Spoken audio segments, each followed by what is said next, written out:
పథకాలు లేకుండా ప్రజలు అల్లాడిపోతా ఉన్నారు. మొన్న సంక్రాంతి పండుగ చూసాం, పరిస్థితి ఎలా ఉందో. ప్రజలందరూ కూడా 8 నెలలైనా 9 నెలలైనా ఈ రాష్ట్రంలో కూటమి ప్రభుత్వం వచ్చింది,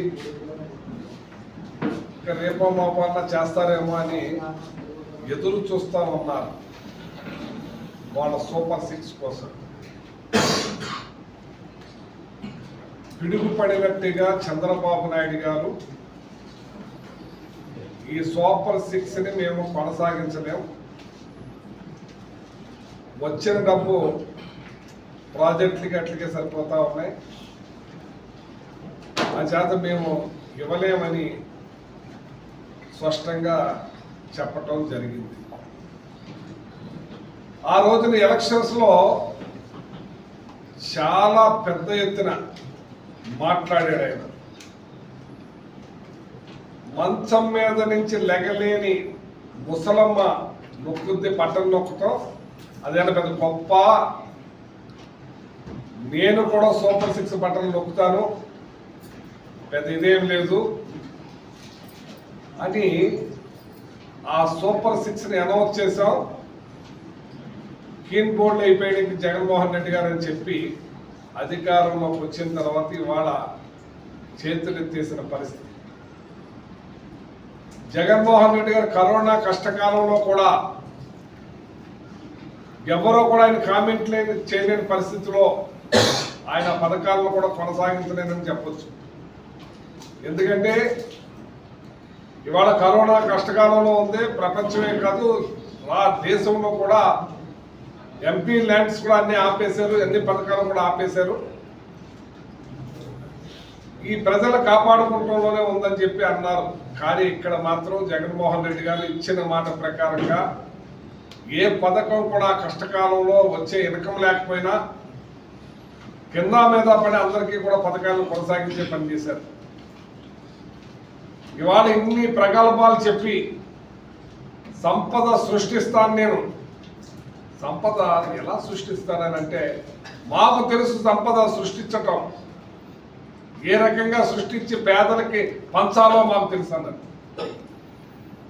మనం అప్పుడు తెలియదు మనకి ఇలా చేస్తాడని. కరెంటు పెంచారు, 15,000 కోట్ల చిల్లర పెంచి ప్రతి సామాన్యుడి నెత్తి మీద పెద్ద భారాన్ని మోపి కరెంటు ఛార్జీలు పెంచి తాటికాయ పడేటట్లు చేశారు నెత్తి మీద. ఇదే కాకుండా మళ్ళీ ఇవాళ రిజిస్ట్రేషన్ ఛార్జీలు పెంచుతున్నారు రేపటి నుంచి. అది సంపద సృష్టిస్తానని చెప్పి అది రిజిస్ట్రేషన్ ఛార్జీలు పెంచి పల్లె రోడ్లకు కూడా టోలు పెడతానంటాడు. అంటే ప్రజల రక్త మాంసాలని పిండి సంపద సృష్టిస్తామంటే ఇదేనని ఇప్పుడు తెలిసింది మాకు. కానీ ఆ సంపద సృష్టించి మళ్ళీ పేదరికానికి ఏమైనా పెడుతున్నారంటే అది లేదు. అవన్నీ కూడా ఎక్కడికి డైవర్ట్ అయిపోతున్నాయో తెలియని పరిస్థితుల్లో కోట్లాది రూపాయలు డైవర్ట్ అయిపోతాం. ప్రతి మంగళవారం వచ్చేటప్పటికీ అప్పు చేయటం. ఇవాళ 1,00,000 కోట్ల చిల్లర అప్పు చేశారు. ఓ పక్కనేమో కేంద్రం 2 లక్షల కోట్లు ఇచ్చిందంటారు. 3 లక్షల కోట్లు ఏమైపోయిందో తెలియదు. ఆ రోజున జగన్మోహన్ రెడ్డి గారు 14 లక్షల కోట్ల రూపాయలు అప్పు చేశాడు. ఈ రాష్ట్రం శ్రీలంక అయిపోతుంది, ఈ రాష్ట్రం శ్రీలంక అయిపోయింది అని చాలా బురదేసి జగన్మోహన్ రెడ్డి గారిని ఏ రకంగా మాట్లాడిన వ్యక్తి తీరా అసెంబ్లీలో బడ్జెట్లో పెడితే 6,40,000 కోట్ల అప్పు, అందులో 3 కోట్ల చిల్లర అయింది. 3 లక్షల చిల్లర కోట్లే జగన్మోహన్ రెడ్డి గారు అప్పు చేసింది. సంపద సృష్టిస్తామన్నది జగన్మోహన్ రెడ్డి గారిని చూసి నేర్చుకో బాబు. చంద్రబాబు సంపద సృష్టించింది జగన్మోహన్ రెడ్డి గారు. జగన్మోహన్ రెడ్డి గారు సంపద సృష్టించారు కాబట్టి ఆయన జిఎస్టి భారతదేశంలో నెంబర్ 1లో ఆంధ్ర రాష్ట్రం ఉంది. సంపద సృష్టిస్తంలో నెంబర్ 1 జగన్మోహన్ రెడ్డి గారు.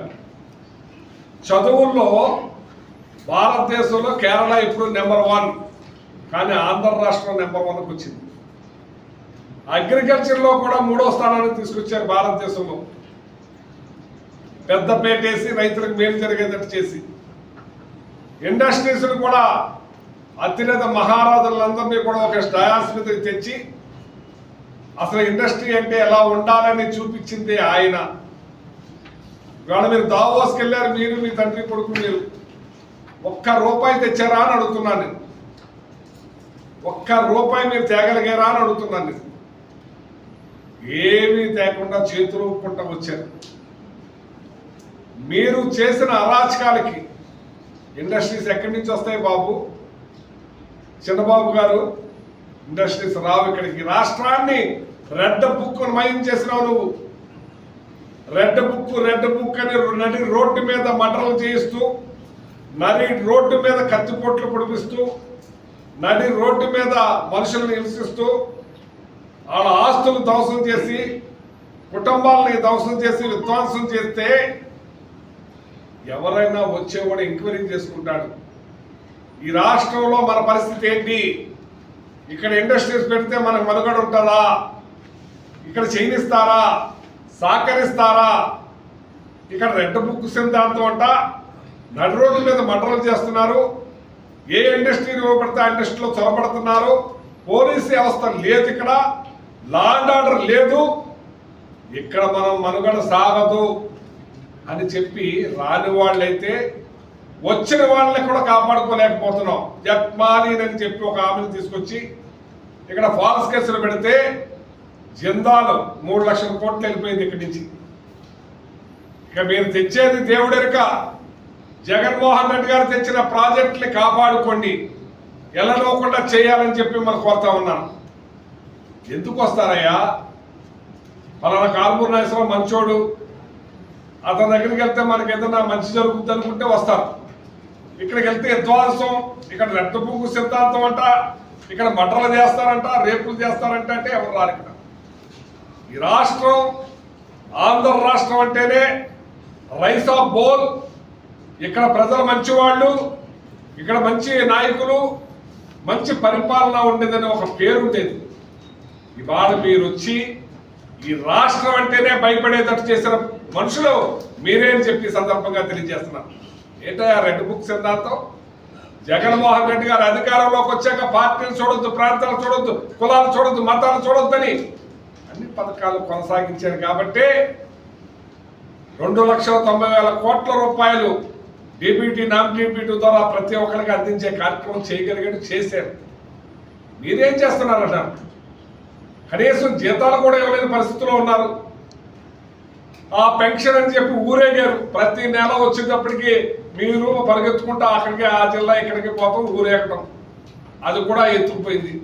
దాన్ని ఏం చేస్తున్నారు ఇప్పుడు? జగన్మోహన్ రెడ్డి గారి మీద మేము ఎక్కువ పెంచాము పెన్షన్ అని చెప్పి కింద నుంచి కోత మొదలెట్టేశారు, కోసేస్తున్నారు. ఇవాళ అలో లక్ష్మణాన్ని నడుస్తున్నారు. జగన్మోహన్ రెడ్డి గారు ₹1,00,000 ఇస్తే, మాట వరుస చెప్తున్నా, ₹1,00,000 ఇస్తే దాన్ని 50,000కి కుదించే పరిస్థితికి తీసుకొచ్చారు. అది మీ వల్ల కాదు, మీ మనసు రాదు, మీకు మనసు లేదు. పేదరికాన్ని తగ్గించాలి, ఈ పెన్షన్లు ఎక్కువ మందికి ఇవ్వాలి అనే ఆలోచన లేకుండా ఏదైతే పెంచారో దానికన్నా సకానికి కోసేసి దాన్ని కూడా బడ్జెట్ మిగిల్చుకోవాలని చూసే మనసు మీది. మీకు బ్రాడ్ మైండ్ లేదు, ప్రజలకు చేయాలని లేదు. ప్రజలు బాధపడితే మీకు ఇష్టం, ప్రజలు హింసిస్తే మీకు ఇష్టం. హింస హింస హింస. కానీ ప్రజలు గమనిస్తున్నారు. ప్రజలు గత పరిపాలన చూశారు, ఇప్పుడు మీ పరిపాలన చూశారు. మీరు కూడా భయపడతలేదులే, మాకు జనంతో పనే ఉంది, మాకు ఈవీఎంలు ఉన్నాయని. ఎక్కువ రోజులు సాగనిది. ప్రజలు ఏం చేయాలని తెలుసు, ప్రజానీకం ఏ రకంగా ఉంటుందో తెలుసు. అందుకే ఇవాళ మీరు ఎక్కడికి వెళ్ళాలో ఎక్కడికి వెళ్ళకూడదో వెళ్ళలేని పరిస్థితిలో ఉన్నారు. ఇవాళ మీ నాయకుడు చెప్పాడు సూపర్ 6 మేము ఇవ్వలేమని. ప్రజలకు ఏమని చెప్తారయ్యా మీరు? ఇవాళ ఎక్కడికి వెళ్ళి అడిగితే జనవరి నుంచి ఇస్తాం, మార్చి నుంచి ఇస్తాం, ఏప్రిల్ నుంచి ఇస్తాం. ఇప్పుడేం చెప్తారు మీరు? ప్రజలకు ఏ సమాధానం చెప్తారు మీరు అన్నాను. అందుకే ప్రజల దగ్గరికి వెళ్ళలేని పరిస్థితుల్లో ఉన్నారు. మేము ఎలక్షన్కి ముందు వెళ్ళాం, ఇప్పుడు వెళ్తున్నాం, అప్పుడే వెళ్తున్నాం, ప్రజలకు చేస్తున్నాం మేము. జగన్మోహన్ రెడ్డి గారు పార్టీని చూడకుండా చేశాడు ఆయన. ఆ మనసు లేదు మీకు. మీ పార్టీ నాయకులే బాధపడుతున్నారు ఇప్పుడు. మీ పార్టీ నాయకులు పిల్లలు లేరా? మీ పార్టీ నాయకులు పిల్లలు చదువుకుంటలేదా? వాళ్ళ చదువులు ఏ రకంగా సాగుతున్నాయో తెలియదా? వాళ్ళ పథకాలు ఏ రకంగా రాకుండా పోయినాయో తెలియదా? వాళ్ళకి ఇళ్ల స్థలాలు మేము ఎలా ఇచ్చామో తెలీదా? పార్టీలు చూడకుండా ఇవ్వలేదా మేము?